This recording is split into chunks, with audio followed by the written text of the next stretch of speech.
Le corbeau et le renard. Maître corbeau sur un arbre percé tenait en son bec un fromage. Maître renard, par l'odeur alléchée, lui tint à peu près ce langage. Eh, bonjour, monsieur du corbeau. Que vous êtes joli, que vous semblez beau. Sans mentir, si votre ramage se rapporte à votre plumage, vous êtes le phénix des hôtes de ces bois.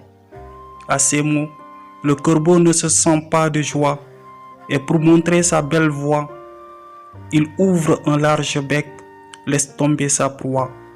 Le renard s'en saisit et dit: mon beau monsieur, apprenez que tout flatteur vit aux dépens de celui qui l'écoute. Cette leçon vaut mieux un fromage, sans doute. Le corbeau honteux et confit jura, mais un peu tard, qu'on ne l'y prendrait plus. Jean de La Fontaine, les fables. Merci à tout le monde. Aujourd'hui, notre texte se porte sur la fable de Jean de La Fontaine, qui est parmi les plus célèbres donc, de ces fables, qui s'intitule donc Le corbeau et le renard. Alors, d'abord la définition de la fable. Une fable est un court récit qui contient une morale, généralement à la fin, c'est-à-dire au dénouement donc, de cette fable. Une fable est donc comme une leçon de vie pour chacun de ses lecteurs. Ils peuvent en tirer un enseignement, c'est-à-dire donc on se renseigne sur beaucoup de choses en lisant une fable. Donc la fable est plus souvent écrite en vers qu'en prose et comporte des rimes.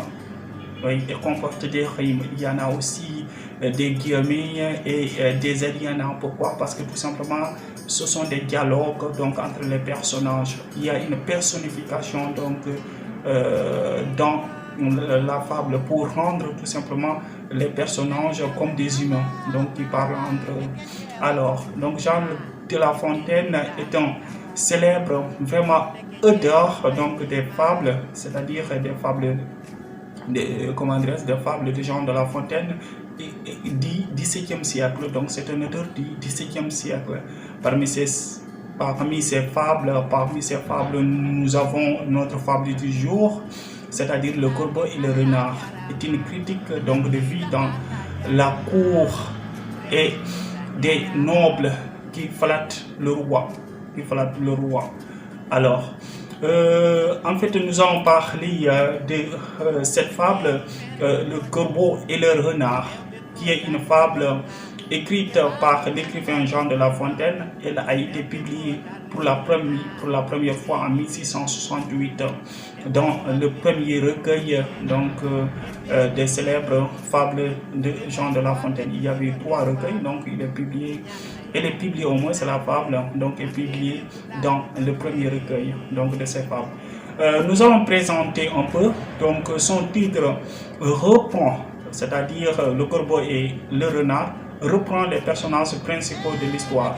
Un renard, un animal rusé, flatte un vieux corbeau afin de lui dérober le fromage qu'il a dans le bec. Vous avez, donc c'est ça, à force de flatter quelqu'un, tu obtiens quelque chose donc, sur cette personne-là. Donc la morale qu'il faut retenir dans cette fable-là, cette fable vraiment délivre une morale bien précise. Il faut savoir garder la raison même quand quelqu'un vous flatte et vous dit ce que l'on veut entendre. Donc il faut savoir garder vraiment la raison. Il faut savoir aussi garder les pieds sur terre et ne pas dire que cette personne me dit quelque chose qui bien sur moi et que je dois donner tout et donc laisser ma personne donc sans rien faire. Donc, il faut utiliser donc la raison, garder la raison et savoir là où mettre les pieds. Alors, donc c'était vraiment intéressant ce qui concerne cette fable. La fable qui nous donne vraiment donc une leçon de vie, une leçon de morale. Donc c'est très intéressant. Le recueil qui s'intitule Les fables de La Fontaine, un recueil qui est vraiment extraordinaire, que j'ai lu moi-même, donc des prémices au dénouement et qui contient vraiment beaucoup de nourriture d'esprit.